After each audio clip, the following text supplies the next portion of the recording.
Hi, this is Kelsey Bremer, and this is my ePortfolio presentation.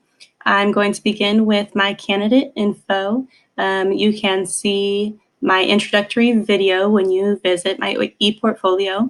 I established some professional and personal goals. They begin with the most attainable and then move out to 5 and 10 years and beyond. Professionally, I hope to become an assistant principal. This is a position that's been offered to me for this coming school year, pending the completion of my coursework and passing the praxis exam. Once I have that position, I plan to impact how we build relationships and work with our community and that partnership. And then further down the road, it's a possibility that I can gain enough experience and the desire to want to become a head principal. That's not something that I'm looking for at this time, although I've learned to never say never, because several years ago I wouldn't have thought that I would be seeking an assistant principal position. Personally, I plan to complete graduate school, as I mentioned in the information above and my video.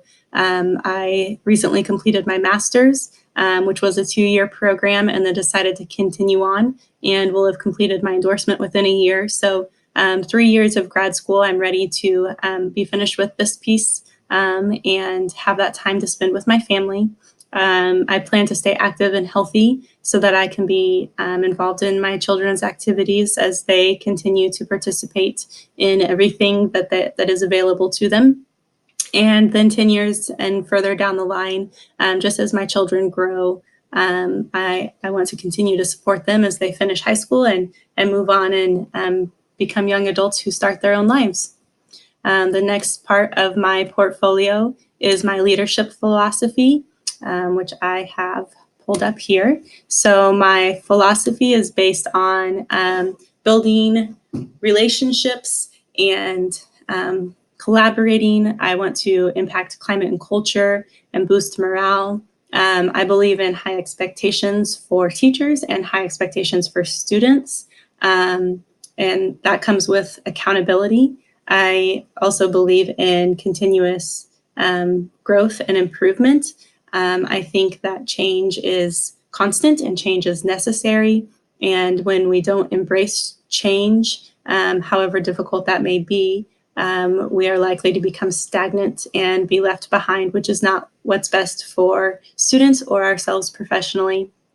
I just also believe in being a good person and being fair and earning trust and leading with transparency. So that is where a lot of my leadership philosophy lies. It's all based around building relationships.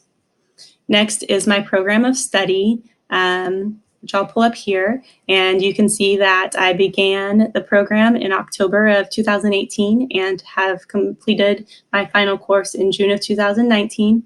I took an intercession course from December to mid-January, and then I ended up taking 12 hours this spring, 2 classes from January to March and 2 classes from March to May, just to get all of my coursework wrapped up.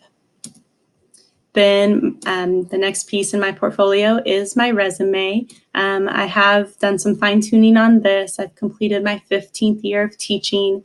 I've added some of my leadership activities and roles that I've been involved in, and then just updated my education, my experience, and I have I have my employment experience as well as some honors and awards listed on my resume. Then we can look at my annotated bibliography. This ended up being extremely beneficial, I felt. I found some great articles that really will, I believe, impact my role as a leader. The first article was about just preparing to be an instructional leader, not just a building leader, but how that looks when you're leading instruction improvement in your building. The next article was about middle level leaders, such as assistant principals and the different roles between middle level and senior level leadership. Then I read several articles that focused on a partnership approach, collaboration, how to be an effective principal, and then there's another one on the coaching partnership between a principal and an instructional coach. An interesting part of this position I've been offered is that I will be a part-time assistant principal in my elementary building, and the other part-time role that I will play is as district instructional coach. So this article was really beneficial in helping me see some strategies for working with the head principals in each building that I will be part of. Then some how we motivate change as a collaborative process and a coaching process and a growth process as opposed to a top-down approach. And then I'm really interested in collective efficacy. I've gone to some professional development on that area. And so reading more about how to build collective efficacy with teachers and the reflection process that's involved with that was great. This article was an interesting one. It was about that building relationships piece, but in terms of using digital sources such as social media to develop communities where you can collaborate and work with staff. And then my final one was on how to help teachers design behavior protocols instead of designing that protocol as a leader and then forcing it down for staff to follow.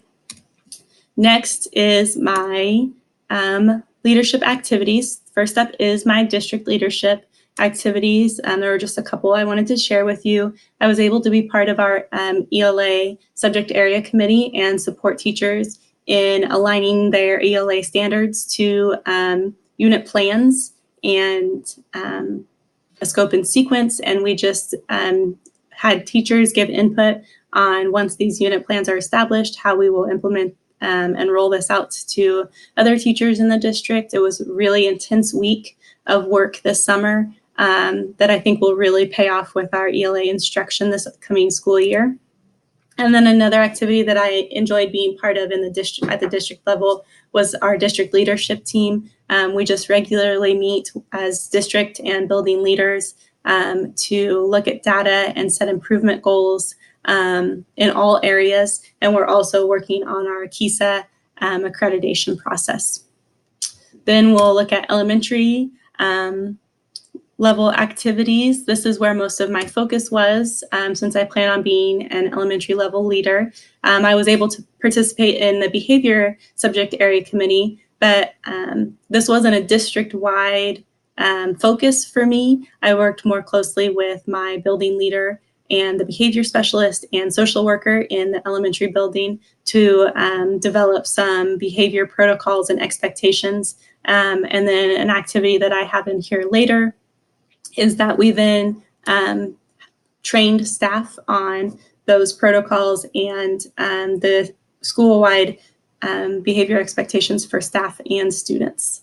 And then a couple more, I was able to do some job shadowing this year with my behavior specialist in my building to look at how behavior data is collected and analyzed and used for student support. And then also with an elementary principal that's in the other building in my district, who I haven't had a lot of opportunities to work with, but have a great amount of respect for. And we really looked at how she builds relationships with her staff and stays visible in the classrooms. And she gave me just some great organizational systems that she uses that I think can be helpful as I move into a new role.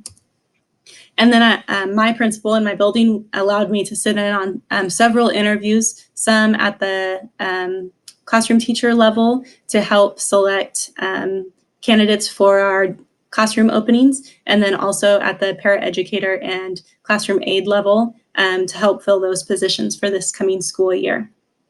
And then looking at my secondary activities, I was able to participate in the individual plans of study committee team meeting that met this spring and just learned more about how our 7 through 12 students go through the individual plans of study process and help align their course selections to their future career goals. I then participated in the 7th grade career fair as an educator. I was the representative for education to talk to them about the process of becoming a teacher or a building leader and what that looks like, and just ask and answer questions and help motivate students to take that career path.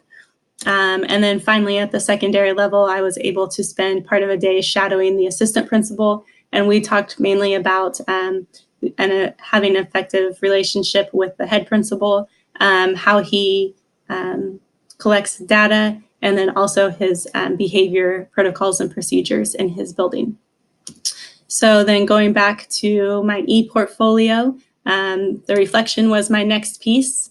In looking at my reflection, I enjoyed my coursework. It was valuable and meaningful, and I thought that the professors were amazingly supportive and understood that most of us have quite a bit going on in life outside of our coursework. My lifestyle gets a little hectic at times. I explain that in here. One of the things that I want to focus on moving forward is how to organize all of the information and the activities and the assignments and the articles that I've compiled through my coursework so that I still have access to that once my time here is over. And then I did my program reflection and just listed the courses, the standards, the activities, and the impact that those courses will have on me as a future leader.